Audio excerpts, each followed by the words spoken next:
Guys আজকে একটা new blog নিয়ে চলে আসলাম তোমাদের মাঝে। তোমরা তো সবাই দেখতেই পাচ্ছ আজকে আমি কোথায় আছি, আপনারা একটু কমেন্ট করে বলেন। আর এইটা আমার কি হয় আপনারা তো জানেন, আর নতুন করেতে বলে দেওয়ার যাচ্ছে না। আপনারা কি জানেন? জানলে একটু কমেন্ট করে যান। ওইটা আমার বন্ধু।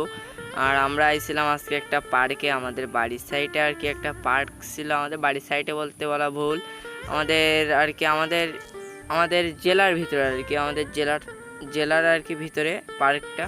দেখেন এইটা কিন্তু ছোটোখাটো একটা পুকুর, আর এই পুকুরে কিন্তু চান করা হয়। এইটা কিন্তু টয়লেট। আমরা এইখানে আইছিলাম একটু বসার জন্য। বসার অনেক জায়গা আছে, কিন্তু আমরা এইখানে আইছিলাম একটু বসার জন্য। আর এইখানে একটা পার্ক আছে, এইখানে কিন্তু টিউটু সব কিছু আছে। এই সাইডে একটা পার্ক আছে। আবার দেখেন এইখানে কিন্তু আবার বানর টানর ঝুলে আছে আর কি। এরকম আমি মনে হচ্ছিল কি যে আমি একটু উঠে ঝুলে আসি বানরদের মতো। আজকের ভিডিওটা কেমন লাগছে আপনারা একটু কমেন্ট করে যাবেন। আর আমার কাছে তো অসাধারণ লাগছে, কারণ বন্ধু আসে সাথে। আমার কাছে আজকে ভিডিওটা অনেক ভালো লাগছে। আজকের ভিডিওটা